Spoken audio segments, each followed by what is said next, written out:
So for the last 6 years or so, I've been working on a startup called WeddingLovely. And in these last 6 years, there has been a lot of really amazing, awesome experiences. A lot of really good things have happened to me. But also in these last 6 years, there has been a lot of awful things. I wish I could be up here and say I'm a total success, but there has been a lot of burnout, a lot of depression. I have raised money for WeddingLovely, but I've also bootstrapped the business. I've traveled the world and I've had lots of amazing experiences while working for myself.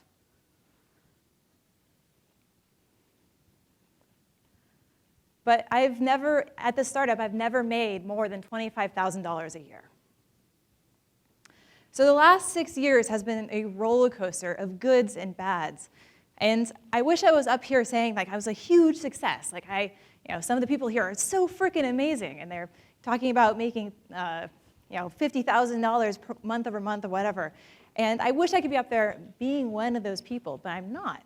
My business kind of overall just merely went okay. And it's far more likely, I want you all to be successes, but what happens if you have just an okay business like me? The last 6 years has been a complete roller coaster. But this is my story. I've learned a lot of amazing things, a lot of really good tips that I can help bring to you. Gone through a lot of trouble, but it's been really, really fun. So, beginning, I've always wanted to be an entrepreneur. I grew up in a very rural area, Lake County, California. The only thing you can do there is go to the drive-in, or if you had a computer like me, spend all your waking time on the computer. And this is a time of table-based websites. And I figured out in middle school that if I created a website for my book project, the teacher was like, oh my God, you made a website, instant A. And I just used that for everything I did in school. So I really liked building websites. This is back in the mid-90s. And I thought that I was going to be an entrepreneur really early on. So in high school, a friend of mine, this isn't our business cards, it's a picture I found, but we went down to the local print shop, got some thermography, like fuzzy, the puffy paint or whatever, business cards, looked a lot like this, and we went to around all the businesses in our tiny little town offering them websites for $50. One person gave us the $50 to build her a website, and then we got distracted because it was high school, and we never actually did the website. So every now and then I think back to myself, there was one person who's probably like, those darn kids took my $50 and didn't build the website. So I went to school, Cal Poly San Luis Obispo. I got an art degree, graphic design. I thought I was going to be going to the wine valley and learn how to make, do wine labels as my job. But while I was there, a friend of mine, her brother had a startup, and it was literally a bunch of dudes in a garage. And they're like, we need someone to do websites for us. And I'm like, I can do websites. So I started working with them in the garage, and ended up working with them for 4.5 years, going from a startup to, a garage to a small office in Foster City, California, and then from that small office into a really big office in Mountain View. I was the sole designer and front-end developer there, which was a really fun experience. I didn't have a boss. I was doing all design development for this company, for the startup. But I've always wanted to be an entrepreneur. I've always wanted to work for myself. So I quit that job, and I tried freelancing for a little bit. But when you're freelancing or consulting, you still kind of have a boss. You have the person you're working for, and that person can still say, like, I want this. And you're like, that's a bad idea. And they're like, well, I still want it. And you're like, okay. And I really didn't like that experience. I really wanted to be my own boss. So I met my future husband, who was in the back of the audience, who's also an entrepreneur. And I watched him go through Y Combinator and start his own startup. And I was kind of like, you know what? I want to do that too. So the first part of my journey into running a startup is that I thought as a designer with an art degree that I needed to go find my technical co-founder. So I went to a whole bunch of find a co-founder events in the Bay Area, and all these find a co-founder events is non-technical people looking for, or non-technical people talking to other non-technical people looking for the one technical person in the room. It was ridiculous and a waste of time. So I was like, okay, I don't know how to program, so I'll have to find this technical co-founder. So I wrote this post, and I put it on my blog. I decided that I was going to write out everything I really wanted to build that I couldn't build to see if I can attract someone to come to me. And this post went on to Hacker News, and the top comment is actually Patrick McKenzie. Hello, where are you? Hi. So this went on Hacker News. I got like a really large amount of points for just being like, hey, I'm looking for a co-founder. It was actually really cool. And then I got a whole bunch of emails from people who were like, your idea is amazing. I want to be your technical co-founder. So I took these emails, and it was like 80 emails. And I broke it down to like some people I met for coffee, and I broke it down to some people I met and did a little project with. And I'm just like, I am doing this right. Like, this is how you find a co-founder. I narrowed it down to one person. We started working on this project idea, and we decided to just, for fun, apply for Y Combinator. And we got a Y Combinator interview, which was like a big freaking deal. The problem was the morning of, we just started working together. And when you try to find someone to work with, especially someone random on the internet, it's like, things are going well, it's totally fine. But morning of a very stressful event, that's when things can completely fall apart. And so morning of the Y Combinator interview, it became really obvious that we didn't want to work together. And so we went into the interview, and we finished the interview. He went home, and I was sitting in Red Rock Mountain View, just thinking to myself, please, I do not want to get in a Y Combinator. That's like the opposite of what people think. I do not want to get in a Y Combinator because I don't want to have to go through this like co-founder breakup after getting in. So thankfully, didn't get in. Yay! So at this point, I was faced with a choice because I still didn't know how to program. So I was like, okay, do I do that whole process again? Do I do a whole bunch of interviews and narrow down people by email again, meet for more coffee, and waste all this time? Or I can just go get another design job. Or I can learn how to program and just do it myself. So that's what I chose. I decided to figure out how to do Python programming, picked up Django, started building this website. And I want to say, like, if you can find the right person to co-found your company with, that's totally awesome. Having someone there with you as you go through the roller coaster of startup life, having a partner, having someone to like kind of share the burden, that is totally awesome. But if you're non-technical and you have an idea and you can't find the right person, you don't have the right person to work with, don't let that hold you back. The whole of WeddingLovely, except for a brief period, which I'll get into, I've been a solo founder. And I love learning, and it's been super fun because it's constantly every single day I have to learn something new. So don't let it hold you back. So this is really the beginning of WeddingLovely. I built this website, and it was a different idea. The one I put on Hacker News, that one I was looking for a co-founder was actually really technical. For teaching myself how to program, I could not do that. It involved PDF generation. There's no way I could learn enough programming to do that. So instead, I built this directory of wedding invitation designers. When it comes to weddings, I'm actually not a big weddings person, which is really funny because I have a wedding startup. I jumped into this industry because I like working with small businesses, and I'm a designer. And wedding invitations are super awesome. Like, they're the piece of printed design that's never going to move online. I mean, there's some things like paperless posts where it's online invitations, but really the experience is getting that invitation to mail and opening up. Not to mention, like, there's so many awesome different kinds of designs, so much creativity goes into wedding invitations, and it's a business that people can work from home as a side business. There's amazing design studios working on this. I love invitations, and that's really how I started. Now, this website here is actually fairly simple. I'm lucky, again, because I'm a designer, that it looks nice. So that's just my design background. But really, in terms of how many features it had, it was incredibly, incredibly simple. Like, it was a login form, a registration, like a registration form where people can fill out their details for their profile, create a profile for them, and that was it. It just listed these people. So I launched this website with like 10 profiles on it. And for a directory, if you're looking for your wedding invitation designer and there's 10 people on it, that's kind of useless. But I still put it on the internet. And like a couple days later, whoops, wrong one, there we go. A couple days later, I was leaving for New York. I was actually going on a 3-month trip in Europe and stopping over in New York. And while I was in New York, I decided to go see if I can meet my idol, one of my design idols. So this is Tina, Swiss Miss Design Blog. She's amazing, and I decided to send her an email and say, hey, I'm coming through New York City, would love to take you to lunch. I've done this a few other times, and it's always been really, really awesome, like trying to meet my design idols or my influencers. Like a year ago, I did this with Jeffrey Zeldman, so if you know anything about front development, Jeffrey Zeldman's pretty famous. So I sent him an email, hey, Jeffrey Zeldman, coming into New York, would love to take you to lunch. And he responded with like, okay. Because apparently no one had done that before, which I found baffling. So we met for lunch, he put this picture up on Flickr, and this led to me being invited on the big web show. It now has like 140 episodes. I was number 17.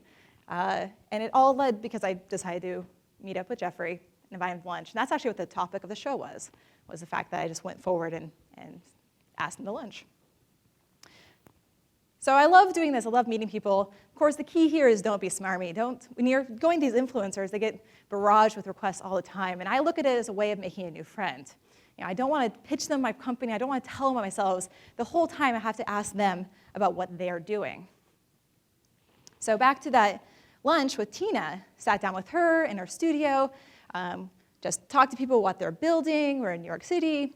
And at the very end of the day, she's like, hey, what are you working on? And I was like, well, I just built this website. I was not planning on pitching this whatsoever, because again, 10 profiles, kind of useless.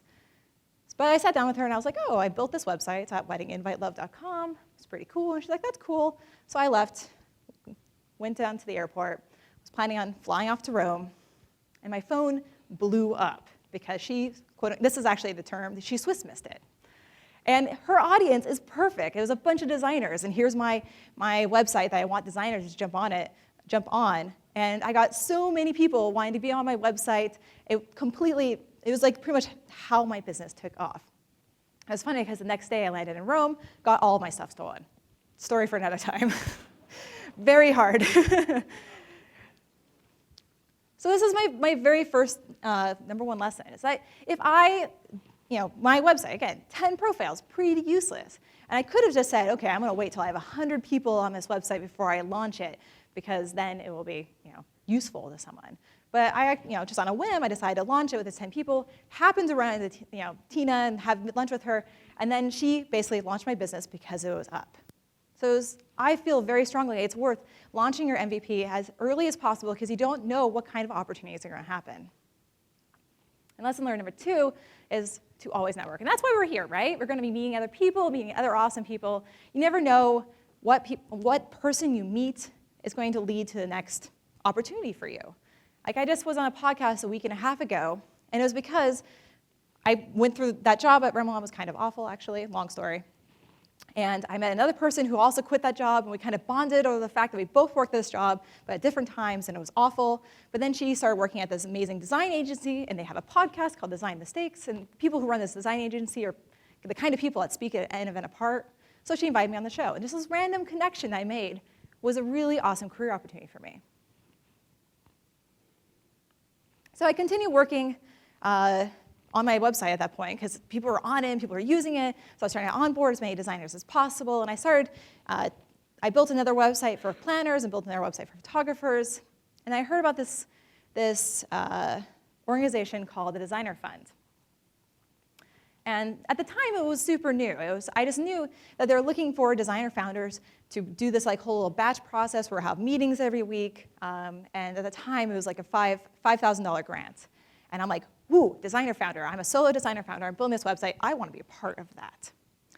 The thing is, I didn't know the founders. At the time, there was no application process. But I found that the founder of Designer Fund on Facebook was posting all the events he was going to on Foursquare or Facebook events. So I started just showing up to the events he was at. Like, oh, hey, nice to meet you. I'm Tracy. And then I would come to the next event, I'd bring a mutual friend, and that mutual friend would be like, hey, Enrique, have you met Tracy? And he's like, yeah, I met Tracy. And I do that for another event. Hey, Enrique, have you met Tracy? Different friend. Yes, I met Tracy. So I basically stalked him. But it was actually, he told me later, it was because I was constantly in his field of view when he was looking for the next companies that he was going to run in the Designer Fund. That really led to me being a part of the Designer Fund. I was eventually accepted into the batch or whatever we did. I got that $5,000 grant, which was awesome. And that wouldn't have happened if I didn't make myself known to the founder so often. But there was one additional huge benefit of getting into the Designer Fund, is that Enrique used to work at 500 Startups. And 500 Startups at the time also didn't have an application process. It's just you can get into 500 Startups based on who you knew. And Enrique used to work there. So he asked me if I wanted to get an interview with 500 startups. And when that kind of opportunity happens for you, I was planning on bootstrapping, but when that happens, it's like, you might as well. It'd be kind of fun to go through that interview and see what happens. So lesson learned number 3, if you want something, hustle. If I really wanted to get into Designer Fund, I pulled out all the stops so I can get into that company. And because I got into there, that led to way more opportunities. And if I just sat at home, or I sent emails, or I just sent messages, and I stayed home, I probably wouldn't have gone into it. So I'll get back to the 500 Startups interview in a second. But in the months before this, as I was working on my projects, I started writing about my experience with building my business. So I wrote this post, and some of y'all might recognize it, because I wrote this post about my experience of building my site, and it got onto Hacker News again. And this one got even bigger. It was 490 points, which is kind of a really freaking huge deal. And I became known as like the Hacker News weddings person. And someone a couple days ago, or yesterday, was like, oh, I know you from Hacker News. You're the weddings person. I'm like, yes, it happened again. This is like my life as the Hacker News wedding person. So, I mean, it's really great for marketing. Hacker News isn't really my, my goal for WeddingLovely. There's not a lot of people getting married there. But it's really great for people to know me. Well, didn't mean that. It's not an engaged website. People get engaged.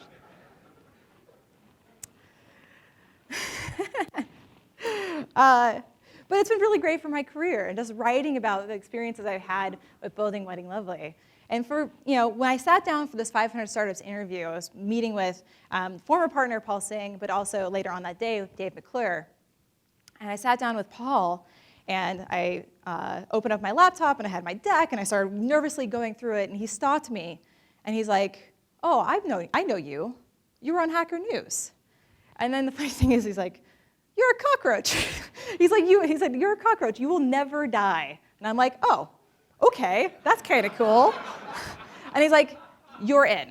I like what you do, and you'll always keep your company going. And that was awesome. And it's funny because I sat down with Dave McClure afterwards, and I did my pitch with Dave McClure, and he's like, we'll let you know. And I'm like, he already said I'm in. No take backsies. And he had this face. I think that wasn't supposed to happen. But I've written since about other experiences I've had with building my business, good and bad things.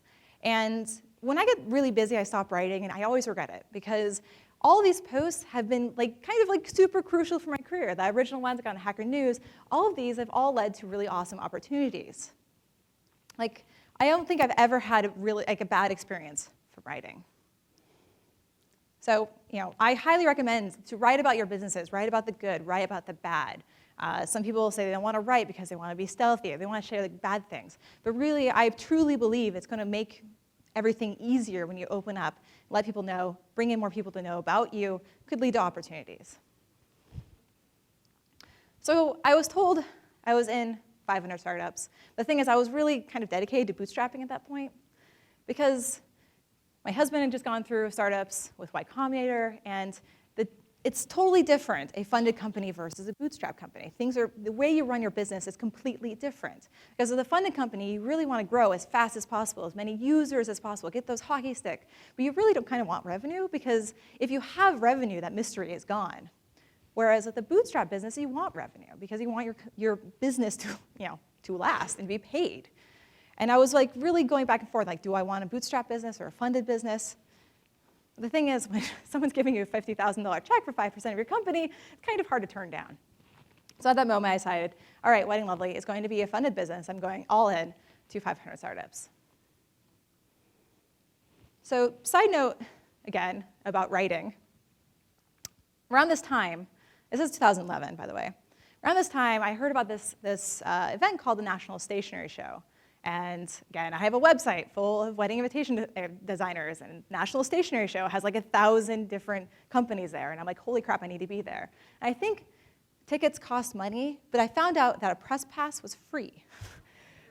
So I didn't have a blog at that point for my business, but I was like, well, now I have to. So I threw it up. I threw a WordPress blog up. I wrote a few posts, submitted it to National Stationery Show, which got me a press pass. I attended the show. I I went to a local bakery and I got cookies, and I made little gift cookie bags with my card in it, and I went around the show to all these hungry exhibitors. I'm like, do you want some cookies? By the way, I'm Tracy, which is really good tactic. And I didn't think I was going to keep up the blog afterwards, but then it occurred to me that I'm working on a business that works with wedding vendors. And with WeddingLovely, bringing on these stationers, they all have products, and they all want to share their products. So I don't have time to run a blog myself, to write every single day, in addition to all the blogging I'm doing about the business on my personal blog. But I have a lot of these small businesses that have content that want to share it. So I decided to just open it up to these businesses, and I started running their content on my blog, which is really cool because then these businesses come to me asking to showcase their material on my website. And today, this blog actually, for a weddings blog, which can get, some blogs out there can get like millions per month. Not quite there yet, but it actually gets pretty good amount of traffic. And I can sell sponsored posts, I can sell sidebar advertising in addition. And the people that I work with, the business that I work with, I blog about their business, and then they share it on social networks and then on their blogs. It's been like totally awesome. It's been like this little secret of WeddingLovely. In addition, the way I make revenue is that vendors can go on a free account, and then they can pay for an upgraded account. But that's pretty much how the wedding industry works. Like, other bloggers all have the same idea, free accounts, paid accounts. So small businesses in the wedding industry get 1 billion emails a day from people being like, pay for my directory, pay for my directory, pay for my directory. I didn't want to do that. I didn't want to get lost in that noise. And it's kind of like how the wedding industry is like super smarmy. But if I have this blog, and I say, hey, I have this blog, would love to showcase your content. And they're like, ooh, yay, I'd love to, because that's like really good feeling. Send me their content, and then during that interaction with them, then I can invite them to move to a paid account. It's so much better. In addition, with WeddingLovely, overall, it's never had a lot of traffic. I'll get into that in a second, but it's never taken off entirely. So by changing this paid account, I changed it from you pay and get this much traffic. Instead, it's actually you pay, and we're going to showcase you on our blog, and we're going to do these other ways of showcasing your business. And it changes the good feelings from kind of like quantitative, like how much traffic they're getting, to how good they feel about WeddingLovely overall. Running this blog has been pretty much my biggest secret. So here's the fun part, acquisitions. I went through 500 startups as a solo founder, and went through demo day. This is not actually my demo day, but looks very similar to this. So gloss over that. I have lots of stories from 500, can't get into here. But at the end of demo day, I demoed, and then a really good friend of mine, a really amazing person, contacted me, and she says, I want to be your CTO. And I'm like, holy crap. And then I got contacted by a really big business, like an awesome, amazing, I would be over the moon to work for this business. And they said, we want to acquire you. It's like, oh my God, this business, I am like on cloud 9. This is everything I ever wanted. I have this awesome new co-founder, and everyone's telling me I'm so lucky to be working with her. And I was like, woo, I finally got that co-founder I wanted. And then I started going through all the acquisition proceedings. Instead of doing the 500 startups and doing the fundraising I should have done at the time, I decided to focus entirely on the acquisition because, again, this company was so amazing, and I would have loved to work with them. And it's not a weddings company, by the way, that I was like, I'm totally going to do this. So lesson number 5, if you get approached for acquisition, establish expectations early on. I did not do this. And it was like months upon months of doing meetings back and forth with this company, going to here and then eventually flying in to New York City, like on a fancy flight, and going put up in this really posh hotel and going fancy dinners and meeting the entire executive team. And everything was going so well. And I was like, dude, this is totally going to happen. Except, after those fancy meetings and fancy dinners, came back home, and I got the offer, and it was about that big. And I was trying to be very smart about this, and 500 Startups really helped me out. I met with a bunch of advisors in the Bay Area when I was, started going through these acquisition proceedings, and these advisors said, like, okay, your business is probably worth here on the very, very low end, and up here is like they're insane, but they want to throw money at you. And this offer was way down here. It was almost so low to be insulting. And I tried to negotiate it up. And I emailed back, I'm like, hey, how about this, essentially? And they're like, never mind. This is like devastating. because I love this company. And it sucked so much. I had no idea that they would undercut me that much. And even though I really, really wanted to work for them, it would have been really stupid of me to take that offer. So this is kind of the start of the downside for WeddingLovely, because went from cloud 9, this acquisition fell through. We didn't fundraise when we had all that momentum for 500 startups. So we were planning on launching a new product, and this new product I was like, okay, we'll wait for this new product, and this new product will take off, it'll get us that hockey stick up and to the right, and then we can have that momentum to go fundraise again. That didn't happen. We launched the product, which is this one, and it did okay, but it didn't go super awesome. And it was just like this pit opened up. We started losing money. I had to lay off the employee, the person that started working for me, the first person that ever started working for me, old vendor, very good friend of mine. I had to lay her off, told her we had no money to pay her. So many tears. And then, more devastatingly, this amazing person, this good friend of mine, my co-founder, came to me a little bit over 6 months of working together, said, I have a new job, and I'm going to do that instead. And it was like the ultimate vote of no confidence in the company I had built, and that totally sucked, because it was like this person who originally said, hey, I love your business, I want to co-found with you, very shortly after was like, you know what, never mind, I'm going to go take this other offer instead. It really, really sucked. It was the second lowest point of this business so far. But I was branded a cockroach by Paul Saying, and I decided that, hey, at least I don't have to pay anyone anymore. Let's go back to a bootstrapped business. So the company stopped backsliding. I started paying myself extremely, extremely little. I'm a Galaxy Quest nerd, so never give up, never surrender. And I decided to just move it back to a bootstrap business and keep working on WeddingLovely, just myself. So, year and a half of just kind of plodding along, me doing everything, design, development, marketing, sales, everything for WeddingLovely.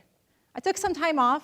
I worked while traveling, was able to go to Europe, did not get anything stolen this time, which was much better than the last time I traveled. And this was really, I was able to take this time off and do this because WeddingLovely as a whole is actually really inexpensive. Not to mention, I'm really lucky that I got myself in a housing situation where I have no rent in the Bay Area, which is totally huge. And I was reading Nathan Barry's ConvertKit post, which he did recently. I was talking about lowering expenses so the company can be profitable. Seriously, lower your expenses as much as possible to let your company run as long as possible, because you might run into these roadblocks like I did. And by cut my expenses down, I was able to continue working on WeddingLovely. I started freelancing and doing some consulting work again, but again, I don't like working for someone. I'm really stubborn. So I decided I was going to start a side project to kind of, renew my interest in working again. So I decided to do a book called Hello Web App, and I did a Kickstarter campaign. I have so much I can tell you about writing a book, and I cannot fit into this presentation. But seriously, writing a book, self-publishing this book, is one of the best things I've ever done. And the Kickstarter campaign was super successful. I launched these 2 books, which are amazing, and I did all the design for the self-published. Last year, in terms of pure profit, I made about $10,000 off these books. And by having 2 businesses, I got totally burnt out on WeddingLovely, and I was depressed. I needed to not focus 100% on it, and I was able to shift my focus to the second business, and that was totally awesome. I'm really glad that I was able to do that. So it's kind of, splitting your focus is not that great, but when you're getting burnt out, it's a good idea. So I didn't learn my lesson. I'm a bootstrap business. During this time, I did the Kickstarter campaign, I started writing the book, I'm just working on WeddingLovely, kind of working on both on the side, essentially. But I'm still going to a lot of networking events, because again, networking events are really awesome, and you never know who you're going to meet. So at this one event for female founders, essentially this woman came up to me who was like, you are amazing, I believe in your business. Here's a $20,000 check, please fundraise. And I'm like, ooh, people hand me checks. It's really hard for me to turn them down. And it's hard because, I really want to be a bootstrap business, but I also have really big ambitions for what I was building. So WeddingLovely is a wedding planning app. Someone can sign up for WeddingLovely, creates a plan for them, Then I have a bunch of different individual directories. This is the one I originally built, Wedding Invite Love, and that's what it looks like today. So I have weddinginvitelove.com, weddingplannerlove.com, weddingvenuelove.com. I have a wedding planner directory. So I have 11 different websites under WeddingLovely. A lot of that has to do with the fact when I was going through 500 startups and I wanted to make it big, launching more websites is another way to make your company look like it's doing really awesome. Don't really recommend that, because I'm maintaining all of this myself. But my true goal is to build essentially the Airbnb for weddings. Because when you're planning your wedding, if you're not working with a planner, which is really expensive, you're booking a photographer, a caterer, a baker, a venue, maybe a videographer. You're working with all these individual small businesses. And they have different ways of invoicing and different ways of doing billing. They have different ways of communicating. They want credit cards or checks. And I really, really, truly believe that all these things need to go under one platform. But building that completely on my own is impossible. I will not be able to do that on my own. So I took her money, and I'm like, this is it. This is the time I'm going to make this big business that I really, really want to build. So I took her money. I got another $5,000 from a friend of mine, and I just launched myself into fundraising, meeting San Francisco, Toronto, New York, and crickets. Because at this point, WeddingLovely has been around for 4 years. And I kind of see what investors are looking at. If I hadn't made WeddingLovely a success in 4 years, what's the chance I'm going to make it a success after I get money? Not to mention, I don't really fit the whole Mark Zuckerberg look.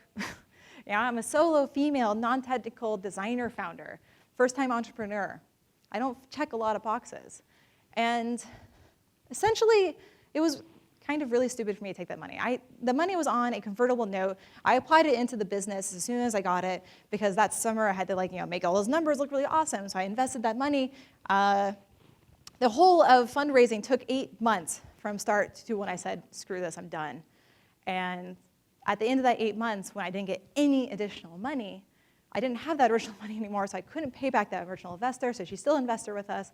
And 500 Startups was cool because they're like, here's some money, go play.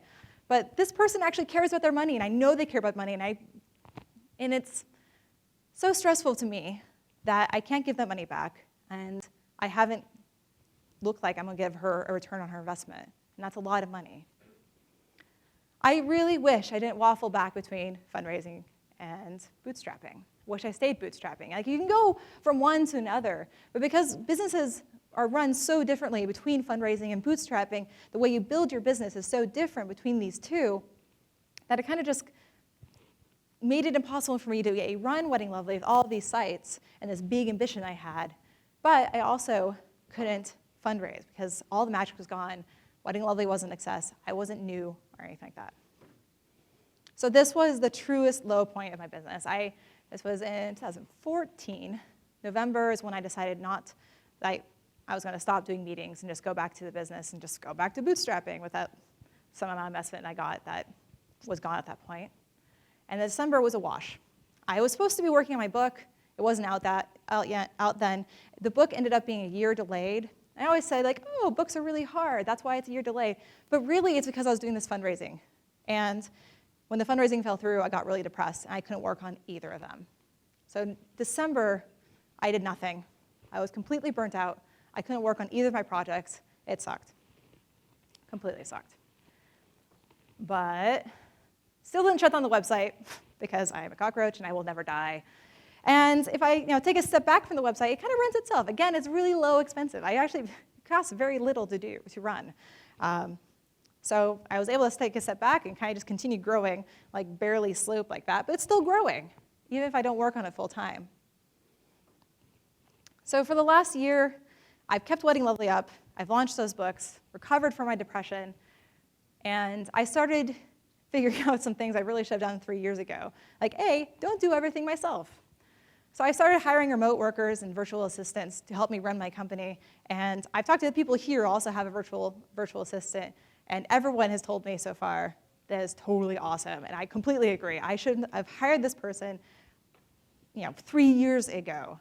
She's amazing. She's basically running Philippines virtual assistant. She's basically running WeddingLovely for me right now, dealing with all my support emails, doing all my marketing, social media, jumping her into sales. I just used the sketchiest looking website ever. But that's where I found her. And I wish I started working with this assistant earlier, because running everything myself is like the recipe for burnout, especially when I go through these like incredibly stressful events of trying to get funding. And another thing I always wish I did earlier that's made my life so much easier now is automation, like doing as much as possible in the back end to smooth out how the business is run so I can spend less time on it. So I can go speak at conferences like this. So like from, obviously have like an email course, so when a vendor or a user jumps on and walks them through your product, invites them to upgrade, that's all automatic. Get 6 months of emails, that's awesome. I also have a lot of interior, these like little admin pages I built for me and my assistants. So, our blog is run on a WordPress blog, and then our business is on a Python. They're completely separate. I needed a way to bring, like, a vendor gets featured, and they get on the blog. I want to put it on their profile, but it's 2 different systems. So I have this form that my assistants can fill out every time we have a new feature up, which creates this template for an email, and they can copy paste this, put this into Gmail, so it looks like it's coming from a real human, but it has all of our social media links filled out. And then I take advantage of WordPress, where I can use their little widget to post automatically on all the social networks. I use a lot of things like Zapier to tie together, MailChimp and my sales and everything. And then there's even things that my husband built, kind of, because I was whining about Google Analytics, and I have 11 different websites, and there's no way that I can go into every single page in Google Analytics and find out my bounce rate and everything. So he built this service, so I get an email every Monday that goes over everything I need to know for the business, like how many, what my revenue was, what the new page views. So it saves me a lot of time. I don't have to worry so much about analytics because I have these emails coming to me. But really, this business has been a lot like juggling 9 different balls, but I constantly have to put 3 down. So I'm working on it, working on 6 different things, with things like sales or marketing are falling behind. And if I pick up the sales and marketing balls, then I'm not working on development or design. It's still really kind of overwhelming to run, and every now and then I kind of wonder if I should shut it down. But because it kind of mostly runs itself, it just keeps going. So today, I spent the last year trying to go after some acquirers, trying to get in. And of course, when you want to be acquired, there's no acquirers. So I was chasing down 2 companies, did a whole bunch of meetings with these 2 companies. Fortunately, both fell through. Ideally, I'd love it if I can take the IP that I built with WeddingLovely and bring it to a company that can use it, and build this idea of the Airbnb weddings. That would be awesome, because I don't really want to shut it down, because I work with about 6,000 vendors, and I get emails fairly often, even though, again, the site hasn't been a huge success. I get emails from them when they do get a lead through my sites, and they work with a new customer, and they tell me how much they love WeddingLovely. So I'm trying to find the right place. I would love it if someday the right acquirer came to me, or I found the right acquirer and take that AP and move it to a new area, bring it off my hands. But that hasn't happened so far. And again, I'm not close to being a success. If you knew the wedding industry, almost no one knows about WeddingLovely. And that always hurts, My amount of traffic is not that great. My SEO is not that great. My marketing is not that great. Every now and then, though, I need to take a step back. And that these numbers, again, for like a business is not that big. But when I look at it as I built this network of sites from scratch myself, design, development, marketing, sales, et cetera. And somehow, it feels like I conned $70,000 off of random strangers on the internet. But it still happened. That's a lot of money. And I did that. That is so cool. And yesterday was actually the first day of a real job. I started working with Dream Factory as I'm a part of their developer relations team. So me being on here on stage is actually paid time, which is awesome. And it's really surreal to actually have a real salary again, because again, I've never paid myself over $25,000 this entire time. And suddenly I have a salary in this company, and I have a boss again, so we'll see how that goes. But they're really amazing. I found this, they support me in my side projects, and they support me going around and talking at these conferences. They know I can keep running WeddingLovely in the back, keep WeddingLovely running as a side project and advising that. They're really supportive, so it's hard to be up here on a bootstrap conference saying, I got a job, but I'm really happy. So to kind of go over some of the big lessons I've learned over the 6 years, of WeddingLovely. Launch a minimum viable product as soon as possible because you never know what opportunities might arise. If I didn't launch Wedding Invite Love back in the day with only 10 profiles, so it's basically this useless website that no one can really use, but it was still up. And I managed to find someone who managed to launch that business, even though the website wasn't that great. If I didn't have it online, if it was only a demo on my laptop that wasn't launched, she wouldn't have blogged about it. So the mere fact that this website was live on the internet, people could find it, my website took off, and I will launch a minimum viable product as soon as possible. Now, we're all here, you probably all know this because we're all here. Network as much as possible because you never know what person you meet might lead to the next big thing in your career or your company. And hustle is kind of, I was tempted to put like hashtag hustle because it's such a meme right now, but it's very much, if you want something, do as much as possible to get it, even if it involves kind of sort of stalking the founder of another business because you want them to know you and know your business. I have never regretted writing about my experiences, even when it's posts where I talk about my depression of building my business. Writing about your experiences, writing about how much money you made or even how much money you didn't make. I've written about the experience of writing my books. I've written about things I've done wrong, things I've done well.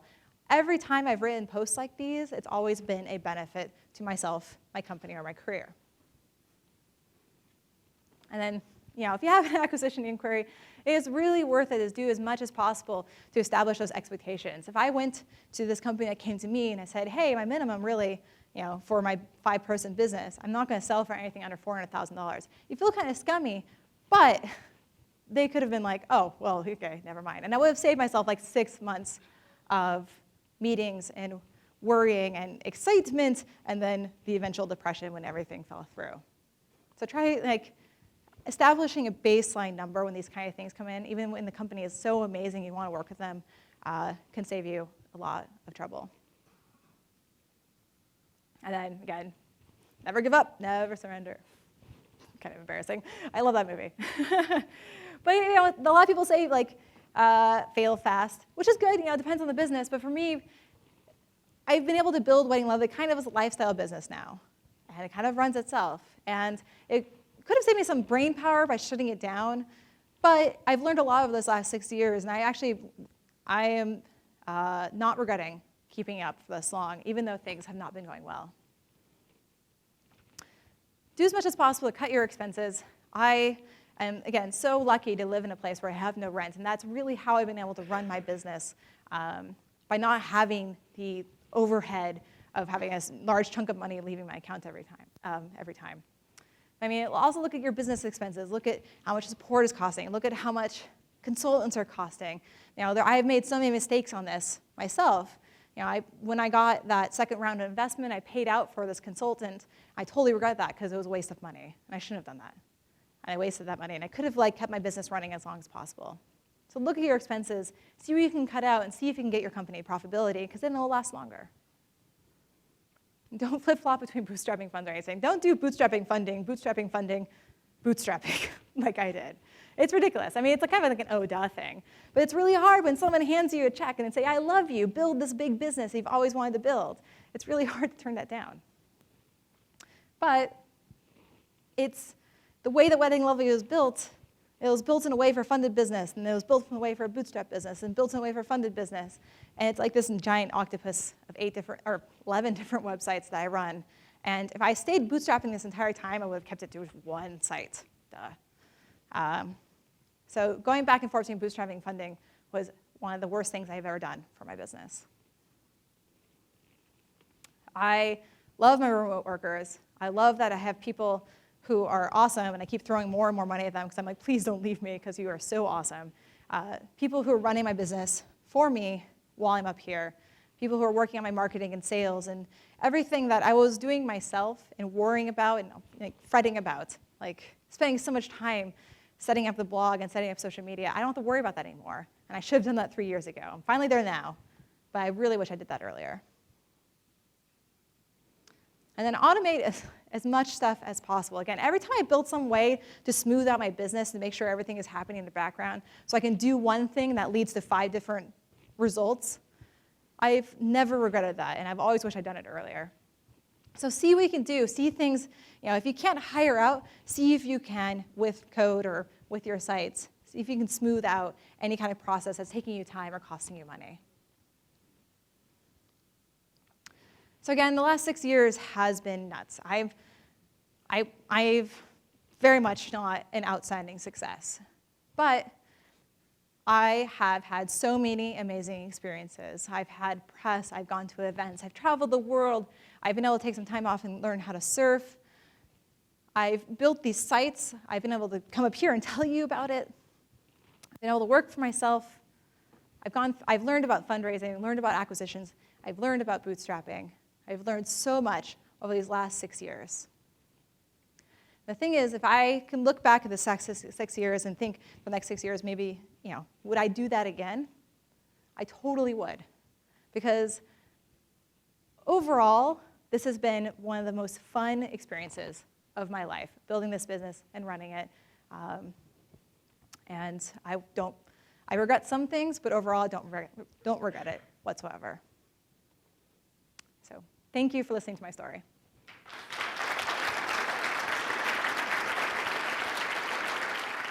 Thank you. So as a person with zero experience with funding, I just wanted to know what were the terms of the first funding you got with that 5% stake? Mm-hmm. How did that change? It seems like after that you've been pretty free what you wanted to do with the company. But was there any conditions from their side? Did you feel like you had to answer to them, whether you're growing the company, whether you're giving return on investments to them?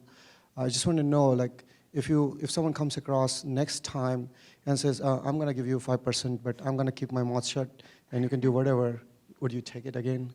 Well, I was lucky that the first investment came from 500 startups, and 500 has invested in like over 1,000 startups so far. So they were kind of like, yeah, you do what you want with it. We're hoping, because they did what they call it, the spray and pray approach. They really are not paying attention to me whatsoever, and that was lucky because I knew that they weren't going to be worrying about my business. I can't go really into specifics about it, but there were some things. It was equity instead of a convertible note. And there were some things in my contract, which then made the acquisition stuff with that company a little bit weird. It was something like they had the right of first refusal for any acquisition under a certain amount. I was able to use that in negotiation because I was able to say to the company, I'm like, hey, there's no way I can take your offer because I have this one investor that has this term and they're going to shut it down. That didn't work, but I kind of used that term for my advantage. The second investor has been a lot more hands-on, and she said that if you're not going through a big company like that, the second investor is an individual. They might say they're going to stay and not going to bug you, but they probably will if it wasn't like a big company of 500 startups. So even if they say that, it's probably they're probably going to be still like, how's your business? Why haven't you taken off yet? Why haven't you built it big? So I just got lucky because it was 500 startups. I have a question. You mentioned that you regretted flip-flopping back and forth between bootstrapping and funding. Is it the flip-flopping you regret, or do you regret taking funding at all? A little bit of both. I mean, every time I took funding, I'm like, cool, I can spend money. And it's silly. Hindsight is 20/20, right? It's looking back on that. I'm like, why was I thinking that? Fundraising process, I would have saved a lot of time if I didn't fundraise. I would have saved a lot of time and trouble. Especially at second time, 8 months. I think really in 8 months I got nothing done because I was working on fundraising. I completely regret fundraising and taking the money for the second one. Just being a bootstrap business is simpler, and I wanted my business to be really profitable, which is why I had revenue from the beginning. So I guess a little bit of both.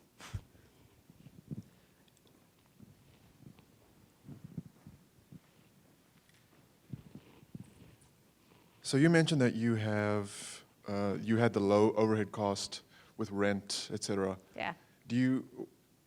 What are the give and takes between having that, because I'm in a similar situation, to having family pressure, responsibilities, those things pushing you, driving you to hustle harder, to fail faster, that kind of thing? What do you feel about the give and take there?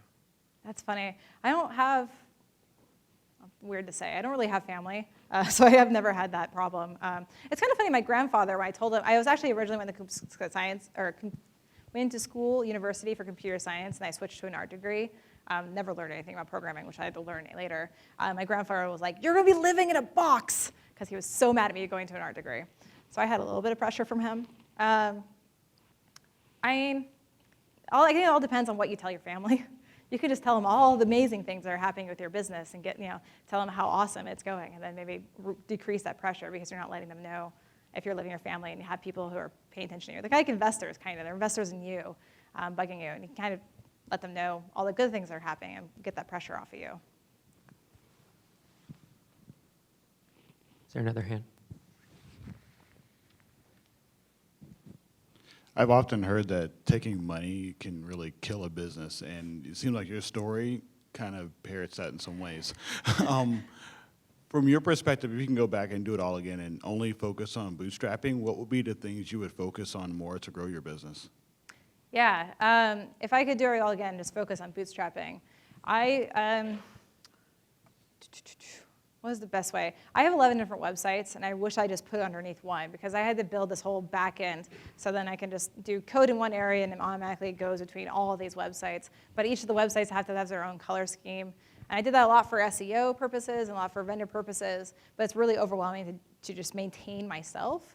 So if I was doing a bootstrap business, I would just have like one site or at least less than 5 different sites rather than 11, which I have right now. And the second thing I would do would be, I guess this works for a funded business, as I wish I hired a remote salesperson early on instead of doing sales myself. That's one of my biggest regrets is I didn't focus on sales, I didn't focus on having someone to be proactive to going to vendors. And even if it's not just like, hey, pay, it's like, hey, work on our business or work on our blog and then pay. Getting more revenue and focusing on ways to bring in more revenue earlier on, I should have done. And when you're on a funded business, you're not really worrying about revenue. So I would have definitely focused on that more if I was a bootstrap business.